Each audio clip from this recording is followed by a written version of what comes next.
세월이 빠르기가 흐르는 물 같아서 2020년도 이미 11월 들어서 가을이 깊어졌습니다. 가을을 생각하는 계절이다. 또 어떤 분들은 슬픔을 느끼게 하는 계절이다. 그렇게 표현합니다. 나는 감정이 쓸데없이 감상적이어서 가을이 되면은 생각이 많아지고 센티멘탈해집니다. 가을에 대해서 시인 박목월이 우리 가슴에 닿는 시를 남긴 시가 있습니다. 박목월 시인이 제주도에서 젊은 날 사랑하는 애인과 헤어지고 나서 울면서 지었다는 시입니다. 기러기 울어 얘는 하늘 구말리 바람이 산을 불어 가을은 깊었네. 한낮이 지나면 밤이 오듯이 우리의 사랑 또 저물어 가네. 산천에 눈이 쌓인 어느 날 밤에 촛불을 밝혀두고 홀로 울리라. 난 이 시를 읊으면서 끝 구절에 가서 산천에 눈이 쌓인 어느 날 밤에 촛불을 밝혀두고 홀로 울리라. 그 구절을 고쳐서 읽습니다. 촛불을 밝혀두고 홀로 기도하리라. 홀로 생각하리라. 그렇게 고쳐서 읽습니다.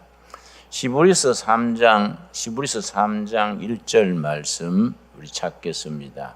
신약 성경 355페이지 히브리서 3장 5절.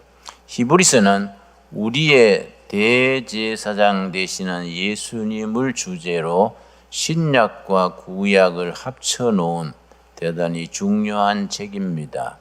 성경 전체를 한꺼번에 읽으려면은 히브리서를 읽으면은 신구약 성경의 요약을 읽게 된다. 그렇게 표현합니다. 3장 1절. 그러므로 함께 하늘의 부르심을 받은 거룩한 형제들아, 우리가 믿는 도리의 사도이시며 대제사장이신 예수를 깊이 생각하라. 예수를 깊이 생각하라. 생각하는 계절이라는 가을에 우리가 예수님을 깊이 생각할 수 있게 되기 바랍니다. 우리가 나이 들 만큼 들은 분이 많으니만큼 세월 살아보니까 다른 거 별거 아니지 않습니까? 한 예수님을 깊이 생각하고 은혜 속에 우리 자신이 푹 젖어드는 것이 최상의 행복이라는 것을 느끼게 됩니다. 우리가 날마다 세상 것 잡념에서 시간 보내지 아니하고 예수를 깊이 생각할 수 있는 우리들이 될 수 있게 되기 바랍니다. 제가 해마다 한 번씩 꼭 소개하는 책을 내가 가져왔습니다. 꼭 1년에 한 번씩 소개합니다. 그만큼 내가 중요하게 생각하는 책이지요. 테크노 헤게모니 이런 제목의 얇은 책입니다. 일본의 야쿠시지 타이조란 분이 지었고 우리나라의 강박광 박사가 번역을 했습니다. 테크노 헤게모니, 세계 역사를 그 시대의 세계 역사를 이끌어가는 헤게모니를 가진 국가가 있는데 그 헤게모니를 행사할 수 있는 바탕은 뭐이냐? 테크나라지, 기술. 하이테크 나라지, 최고의 기술을 가진 나라가 그 시대 세계를 헤게모니를 가진다. 핵심이 그렇습니다. 그런데 그것이 100년 어간으로 바뀌어가는 겁니다. 영국이 100년 행사하다가 독일이 100년 행사하고 소련 공산당이 일어서서 100년 만에 사라지고 이제 미국이 100년을 행사하고 다시 미국이 중국 쪽으로 헤게모니를 뺏기느냐 아니면 다시 100년 미국이 계속해서 행사할 수 있게 되느냐? 뭐 그런 세계사의 흐름이 그렇습니다. 그런데 이 속에서 중요한 게 뭐냐면은 왜 영국이 산업혁명을 일으켰는가? 왜 자본주의가 개신교에서 일어났는가? 칼빈의 후예들, 칼빈의 제자들이 장로교를 일으키고 퓨리탄, 청교도를 일으켰습니다. 칼빈의 후예들의 장로교도들과 청교도들이 민주주의를 발전시키고 자본주의를 발전시키고 산업혁명을 일으켰습니다. 왜 영국이냐? 왜 퓨리탄 개신교도들이냐? 중요한 제목이지요. 그래서 영국의 경우를 설명을 아주 역사적으로 잘 설명하고 있습니다. 문제는 1572년 8월 24일에 아주 그날이 우리 교회 역사에 굉장히 중요한 날입니다. 1572년 8월 24일에 프랑스의 개신교들이 대학살을 당했습니다.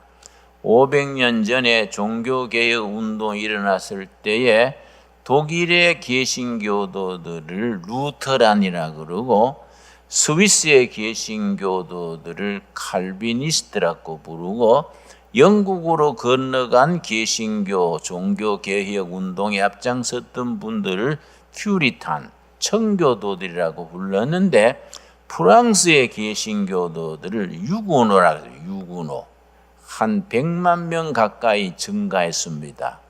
프랑스의 하이테크 나라지, 지식인, 개혁정신, 깨인 사람들이 개신교 유구노들이 됐습니다. 그런데 프랑스가 뭘 잘못했느냐 하면은 프랑스, 스페인, 포르투갈 이쪽은 아주 전통적인 캐톨릭 국가입니다. 프랑스 캐톨릭 지도자들이 못된 짓을 했습니다. 개신교가 한 100만으로 불일 듯이 일어나니까 위협을 느껴서 1572년 8월 24일에 사기를 쳤습니다. 성 바돌롬의 축제일 그날에 개신교를 자유롭게 하겠다.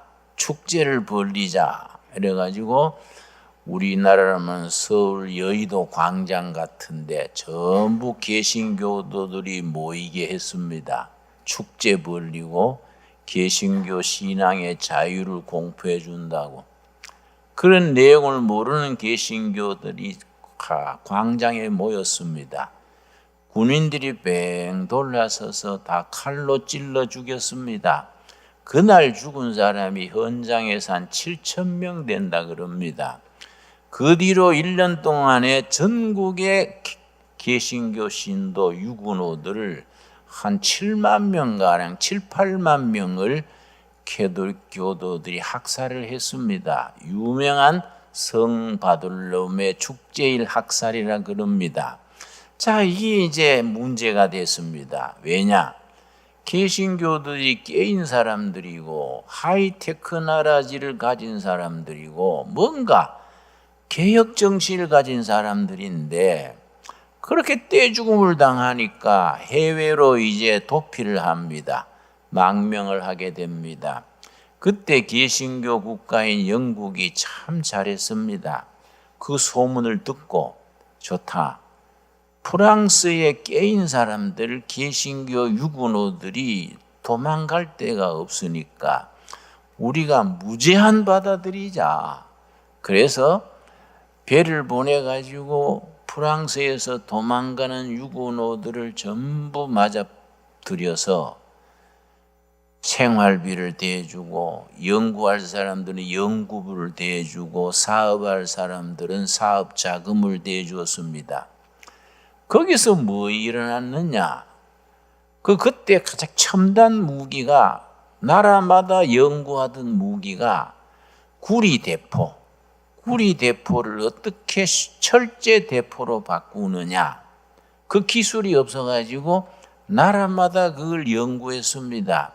그런데 프랑스에서 망명했는 영국으로 간 유구노들이 구리, 브론즈 대포를 철제 대포로 만드는 기술을 개발해서 영국이 무기의 선진국이 됐습니다. 철제 무기를 만드니까 값은 3분의 1로 떨어지고 대량 생산이 되고 싼 값으로 수출하고, 영국의 배들은 전부 그 싼 대포를, 철제 대포를 무장을 해가지고 그때 무적 함대, 스페인의 무적 함대를 전투에서 완전히 쓰러뜨렸습니다. 그 뒤로 영국이 해상권을 잡게 됐습니다. 지금 미국이 해상권을 잡고 있듯이 그 시절에 영국이 잡게 됐습니다. 또 그때는 방직 기계가 없어가지고 소물 가지고 가정에서 일일이 우리 시골에서처럼 배를 짜는 시대였습니다. 그런데 프랑스에서 영국으로 간 유고노가 방직 기계를 발견했습니다. 방직 기계를 발견하니까 대량으로 옷감을 만들어 가지고 그걸 수출을 할 수 있게 되었습니다. 또 유고노 중에 왓트라는 사람이 전기 기관을 발견해서 그 유명한 엔징을 처음 유고노가 영국에 가서 발명을 했습니다. 그래서 영국이 산업혁명을 일으키게 됐습니다. 중요한 건 뭐이냐? 프랑스에서 박해받아서 영국으로 피난 간 소수의 유고노, 창의력 있고 개척적이고 하이테크놀로지를 가진 유고노들이 산업혁명을 일으키는 기본 동기를 제공한 겁니다. 자, 그렇게 되니까 독일이 비상이 걸렸습니다. 야, 우리보다 못하던 섬나라 후진국이 자기들의 식량 문제도 해결하던 못하던 영국이 갑자기 왜 저렇게 발전하냐? 독일에서 조사단을 20명을 뽑아가지고 영국으로 보내서 영국이 갑자기 발전하는 이유를 조사해와라. 2달간 가서 조사해 왔습니다. 조사 결과가 뭐냐면은 영국이 일어서게 되는 이유는 프랑스에서 영국으로 망명하는 유고노들을 잘 활용했기 때문이다. 좋다. 그러면 영국과 프랑스와 독일은 국경이 맞대 있으니까 영국 쪽으로 도망 못 가고 독일 쪽으로 도피하는 유고노들을 우리가 받아들이자. 그래서 베를린에 프랑스 유고노 피란촌을 만들어줬습니다. 그리고 연구비를 대주고 산업화할 수 있는 자금을 대줬습니다. 많을 때는 베를린 교외에 있는 프랑스 유고노촌에 피난민이 7만 명까지 됐다 그럽니다. 거기서 뭐이 나왔느냐? 화학공업, 기계공업이 나왔습니다. 그 전통이 지금 독일의 화학공업, 기계공업입니다. 독일의 파이자 같은 아스피린 같은 바이엘 아시지요? 그 제약회사가 세계적입니다. 그 전통이 그 프랑스에서 온 유고노촌에서 시작됐습니다. 독일의 지금 벤츠 자동차라든지 아우디라든지 유명한 기계, 독일의 기계가 유명하지 않습니까? 기계 산업의 기초가 베를린 교외에 있는 그 유고노 피난민촌에서부터 시작이 됐습니다. 여러분, 내가 무슨 말하고 싶느냐 하면은 한국이란 나라는 해방 이후로 우리 한국 개신교가 우리나라의 중심 종교가 됐습니다. 우리 프로테스탄트 처치가 한국의 미래, 과거와 현재와 미래를 결정할 수 있는 중요한 교회가 되고 있습니다. 그런데 요즘 와서 우리 교회가 이런저런 사정으로 많이 세상 사람들로부터 아주 비난을 받고 아주 욕을 먹고 있습니다. 우리가 책임이 있다고 해야지요. 우리를 욕하는 세상 사람들 비판할 게 아니라 우리 자신을 돌아볼 수 있게 돼야 됩니다. 특별히 코로나19 이래로 우리가 생각지도 못했던 비대면 예배니 뭐 그러고 얼마나 교회가 어려움을 겪고 있습니까? 그러나 이런 위기가 기회가 되는 겁니다. 우리가 그걸 영적으로 받아들여야 됩니다. 우리가 이런 기회가 오히려 한국 교회가 쓰임을 받고 우리 한국 교회가 새로워지고 우리 민족 통일 한국 시대를 준비하는 주춧돌을 놓는 교회로 쓰임 받을 수 있게 되어야 합니다. 세계를 복음화하는 데는 하나님의 경륜이 있습니다. 하나님의 계획이 있습니다. 우연히 세계 복음화가 그냥 진행된 게 아닙니다. 오늘 읽은 본문 말씀 사도행전 16장 6절 읽겠습니다. 사도 바울이 아시아로 복음을 전하기 시작했는데 사도행전 16장 6절입니다. 그런데 성령께서 사도 바울에게 환상 중에 나타나셔서 아시아로 복음 전하지 말고 복음 전도하는 루트를 서양으로 유럽으로 돌려라. 성령께서 지시하셨습니다. 그래서 복음 전도가 아시아 쪽으로 가다가 성령님의 간섭으로 아시아에서 유럽으로 방향을 돌렸습니다. 그래서 그걸 기록한 사도행전 16장이기 때문에 사도행전 16장을 역사를 변화시킨 장, 그런 제목이 붙어 있습니다. 세계사적으로, 기독교회사적으로 사도행전 16장은 굉장히 중요합니다. 사도 바울은 아시아로 복음 전도하는 길을 걷고 있는데 성령님이 방향을 유럽으로 바꾼 겁니다. 16장 6절입니다. 성령이 아시아에서 말씀을 전하지 못하게 하시거늘 그들이 부르기아와 갈라디아 땅으로 다녀가 무시아 앞에 이르러 비두니아로 가고자 애쓰되, 그 다음 뭐라 그랬습니까? 예수의 영이 허락하지 아니하시는지라. 사도 바울이 전도의 길을 아시아로 계속 전진해서 소아시아 터키를 지나 인도 쪽으로 그렇게 방향을 잡았는데 예수의 영, 성령께서 가로막으신 겁니다. 그 다음에 8절 말씀, 무시아를 지나 드로아로 내려갔는데 9절, 밤에 환상이 바울에게 보이니. 꿈과 환상은 다릅니다. 꿈은 꿈꾸는 중에 보는 꿈이고 환상은 생시에 분명히 나타나는 것이 환상입니다. 환상을 영어로 번역할 때는 비전이라고 번역합니다. 밤에 환상이 바울에게 보이니 마게도냐 사람 하나가 서서 그에게 청하여 이르되 마게도냐로 건너와서 우리를 도우라 하거늘. 마케도니아는 소아시아에서 유럽으로 들어가는 입구입니다. 유럽의 첫 시작이 마케도니아, 거기서부터 시작됩니다.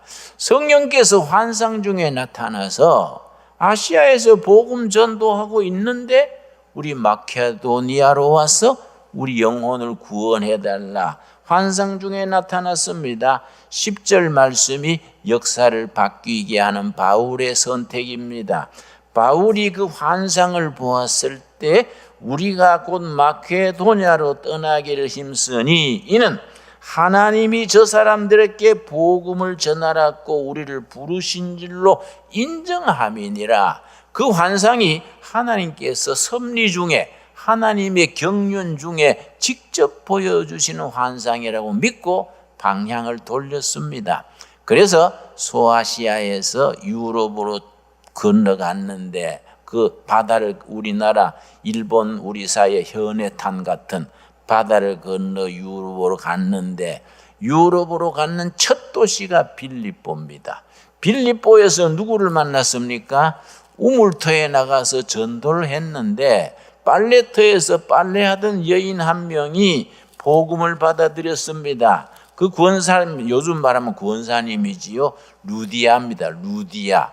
옷감 장사한 루디아가 빨래터에서 빨래하다가 사도 바울이 복음 전도하는 그 전도를 듣고 성령이 감동해가지고 그 자리에서 예수를 믿게 됐습니다. 나는 고향이 경북 청송 두메산골인데요. 우리 할아버지가 머슴살이 했다 그럽니다.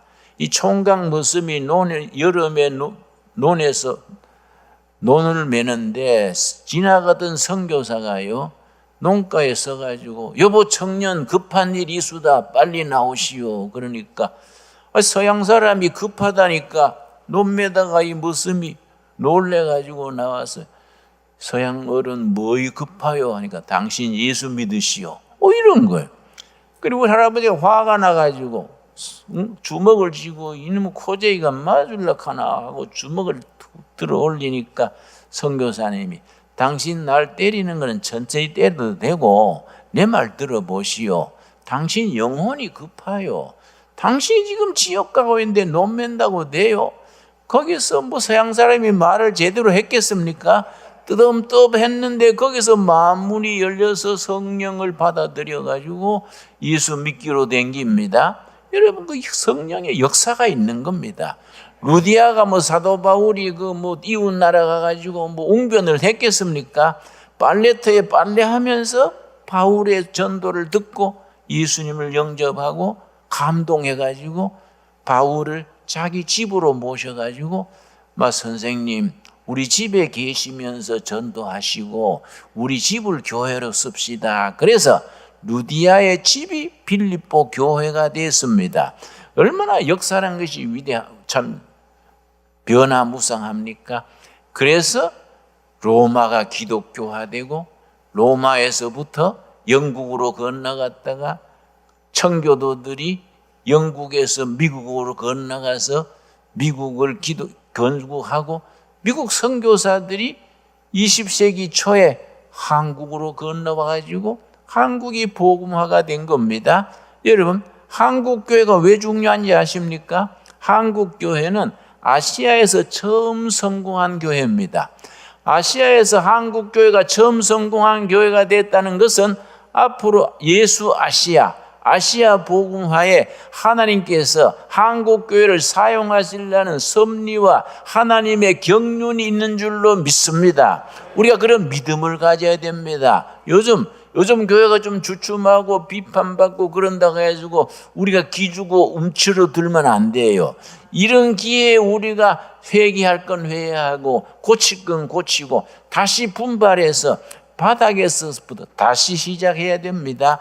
지금 여러분 우리가 100년간 교회 복음이 들어온 지 132년째입니다. 100년간 우리가 연습했다 생각하고 지금부터 제대로 하자. 그런 마음을 가지고 우리가 담대하게 나가야 됩니다. 여러분 세상 만사 연습이 없습니까? 우리 교회도 100년간 연습했으니까 앞으로 1000년 한번 세게 나가자. 그렇게 나가야 됩니다. 여러분 나이롱뻥을 해도 연습판이 있지 않습니까? 여러분 해보셨지요? 자, 손 풀어 하고 한참 치다가 손 풀고서는 자, 돈 걸어 하고 해봤지요? 여러분 세상만사 연습이 있는 겁니다. 여러분 우리가 100년간 하나님의 복음의 능력을 이 땅에서 연습했다. 지금부터 우리가 한국 민족의 복음화, 통일 한국 시대에 우리가 복음 한국, 성서 한국을 만드는 일에 우리가 진짜 한번 시작해보자. 하나님께서 기뻐하실 줄로 믿습니다. 우리가 통일 한국 시대에 예수 한국, 성서 한국을 이루어가지고 그 국력을 길러서 5대양 6대주의 복음 전하는 선교 한국으로 뻗어나가야 되지 않겠습니까?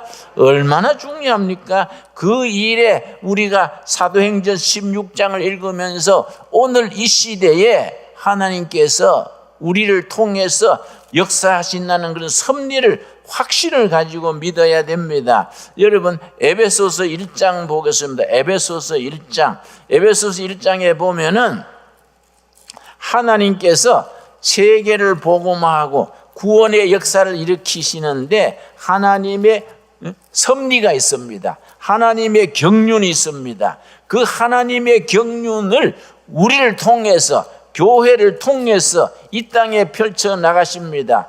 1장 9절 말씀, 에베소서 1장 9절 말씀. 에베소서는 주제가 교회론이기 때문에 새로운 공동체, 세상 공동체, 세상의 무슨 기업 공동체, 정치 공동체 이런 게 아니고 새로운 공동체, 뉴 커뮤니티, 대한 공동체, 오터너티브 커뮤니티, 그저 병들고 찌그러지고 욕심 많은 세상 공동체와 다른 대한 공동체, 새로운 공동체, 교회입니다. 교회. 그 에베소서의 주제가 새로운 공동체, 인류에게 새로운 희망, 미래를 보여주는 새 공동체로서의 교회입니다. 교회론이 주제입니다. 1장 9절 말씀, 그 뜻의 비밀을, 하나님의 뜻의 비밀, 복음의 비밀, 하나님의 세계 선교의 비밀입니다. 비밀을 우리에게 알리신 것이요, 그의 기뻐하심을 따라 그리스도 안에서 때가 찬 뭡니까? 경륜을 위하여 예정하신 것이라. 경륜이란 말에 줄을 치기 바랍니다. 경륜이란 말이 아주 중요합니다. 성경 원문 헬라어의 경륜이 오이코노미아입니다. 하나님의 오이코노미아를 따라서 예정하신 것이다. 복음의 비밀을 전하는 하나님의 오이코노미아, 경륜이 있습니다.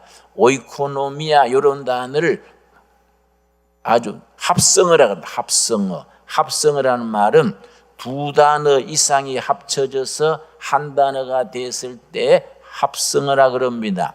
오이코스 더하기 노모스입니다. 오이코스는 집입니다. 집. 노모스는 규범입니다. 한 집안을 다스리는 규범, 이게 오이코노미아입니다. 하나님께서 우주를 다스리시고 구원 역사를 베푸시고 인류를 구원하시는 하나님의 뜻, 그게 하나님의 경륜입니다. 하나님의 규범입니다. 이게 하나님의 경륜입니다. 여러분, 한국을 복음화하시고 통일 한국을 이루시고 아시아를 복음화하시고 세계 복음을 선교하는 한국 교회를 만들려는 하나님의 경륜이 우리에게 있는 줄로 믿습니다. 여러분, 2000년 교회 역사 세계사를 읽어보면은 해외 선교를 많이 보내는 민족을 하나님은 반드시 축복하셨습니다. 선교를 열심히 하는 그 교회, 그 국가는 하나님이 복을 주셨습니다. 우리 전 세계에서 인구 비례로는 한국 교회가 선교사를 제일 많이 보내고 있습니다. 우리 지금 선교사가 24,000명 정도인데요, 인구 비례로는 세계 1등입니다. 우리가 어려운 형편에서도 많은 선교사를 세계에 보내고 있으니까 그로 인해서 하나님께서 이 나라, 이 교회를 축복하실 줄로 믿습니다. 여러분, 해외에 나가 있는 선교사들 가족처럼 돌봐야 돼요.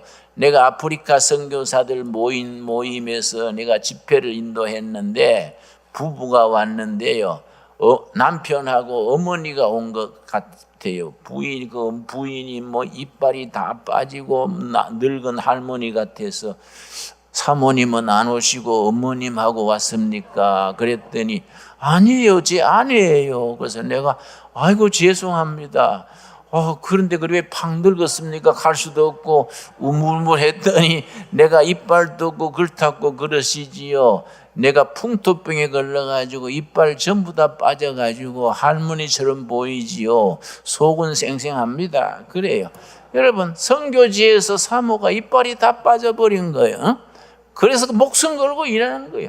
그래도 귀국 안 하시고 선교지에 계십니까? 그랬더니 우리는 그 자리에 죽을 자리 봐놓고 선교합니다.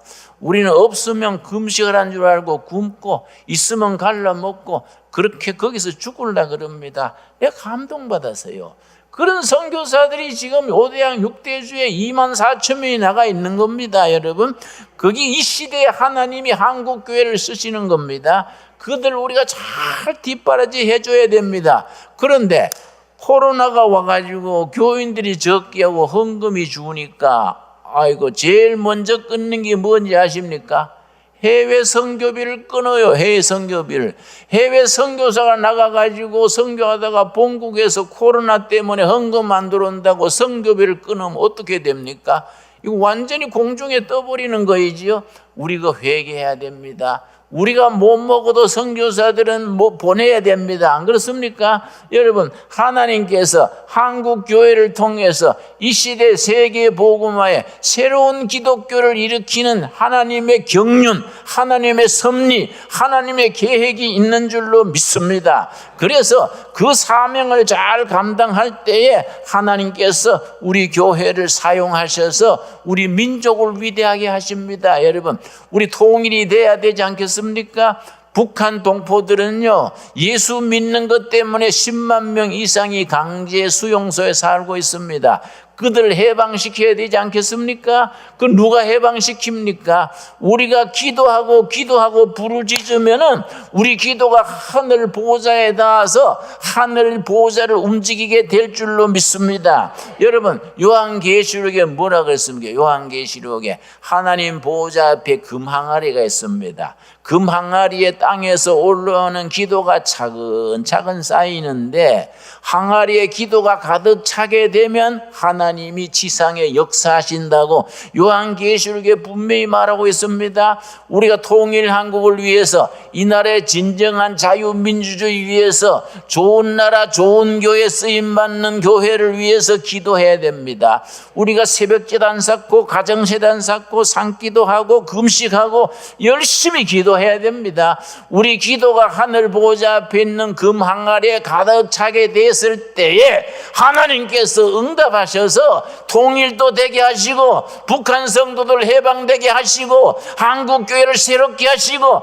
위대한 코리아, 위대한 한국교회를 이루어 주실 줄로 믿습니다. 그런 교회를 우리가 이루어 나가야 됩니다. 여러분, 지난주에 읽었던 사도행전 6장 마지막 절 보겠습니다. 사도행전 6장 마지막 절 말씀에 예루살렘 교회가 문제가 생겨가지고 사도들이 온 교인들 모아가지고 회의를 해가지고 집사를 뽑아서 행정관리 다 맡기고, 사도들은 기도하는 것과 말씀 전하는 것에 전념했더니 교회가 어떻게 됐습니까? 사도행전 6장 7절입니다. 우리 한국교회에 우리 목회자들, 교회 일꾼들이, 해외에 나가 있는 선교사들이 사도행전 6장 7절에 우리가 집중을 해야 됩니다. 하나님의 말씀이 점점 왕성하여, 여러분, 우리 교회가 말씀이 왕성해지는 교회가 될 수 있게 되기 바랍니다. 말씀이 점점 왕성하여,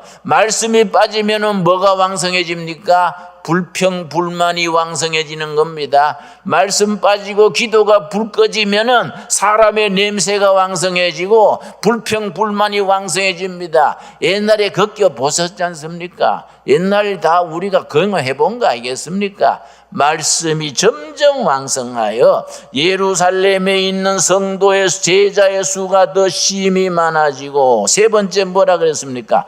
허다한 무리도 이 도에 복종하니라. 여러분, 우리 교회를 향해서 주시는 성령님의 말씀으로 받을 수 있게 되기를 바랍니다. 한국교회 전체에게 주시는 말씀으로 받을 수 있게 되기 바랍니다.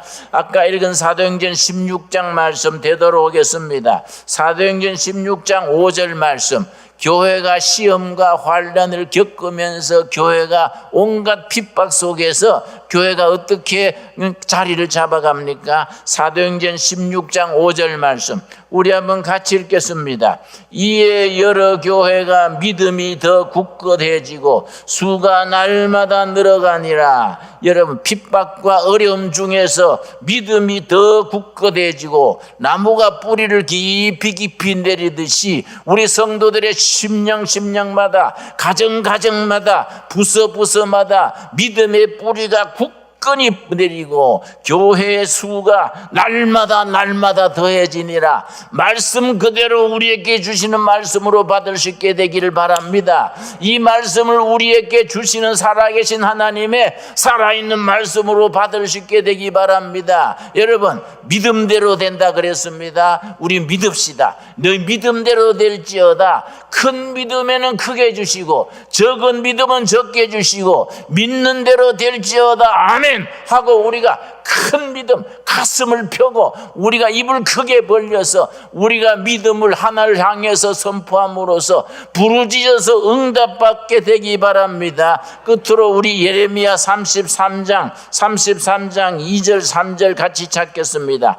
예레미야 33장, 우리 신강도래교회 시작할 때 내가 기도 중에 받은 말씀입니다. 예레미야 33장 2절 3절 말씀 33장 2절입니다. 일을 행하시는 여호와, 그것을 만들며 성취하시는 여호와, 그의 이름을 여호와라 하시는 이가 이와 같이 이르도다. 여러분, 행동하시는 하나님입니다. 액션하시는 하나님입니다. 여러분, 법당에 부처님 모시고 절하듯이 그런 하나님은 성경에는 없습니다. 행동하시는 하나님, 백성들의 삶의 현장 속에서, 교인들이 살아가는 삶의 현장 속에서 행동하시는 하나님, 액션하시는 하나님, 일을 만들어서 성취하시는 하나님이 일컫는다. 3절입니다. 3절. 너는 내게 부르짖어라. 내가 너에게 응답하겠고 너가 알지 못하는 그거 은밀한 일을 내게 보이리라. 여러분, 아멘 하시지요? 너는 부르짖어라. 부르짖고 부르짖어라. 내가 그 부르짖음에 응답하겠고 너희가 지금 알지 못하는, 기대하지 못하는, 꿈꾸지 못하는, 예상하지 못하는 크고 놀라운 비밀을 너희 장래에 너희들을 통해서, 신광도래교회를 통해서, 이 재단에 모여드는 거룩한 백성들을 통해서 너희들이 지금 생각하지 못하고 꿈꾸지 못하고 기대하지 못하는 크고 놀라운 비밀을 장차 너희를 통해서 보여줄 것이다. 아멘으로 받을 수 있게 되기 바랍니다. 기도하겠습니다. 하나님 감사드립니다. 우리 한국교회를 통하여, 신강두레교회를 통하여, 우리를 통하여 주님의 뜻을 이루시는 하나님의 경륜을 믿습니다. 하나님의 계획을 믿습니다. 너희는 내게 부르짖으라. 내가 응답하겠고 너희가 지금 생각하지 못하고 꿈꾸지 못하고 기대하지 못하는 크고 놀라운 미래를 보여줄 것이다. 너희를 통해서 보여줄 것이다. 아멘. 우리에게 주시는 살아계신 하나님, 행동하시는 하나님, 일을 이루시는 하나님의 말씀으로 받아들이게 하여 주시옵소서. 예수님 이름 받들어 기도드려 싸움나이다. 아멘.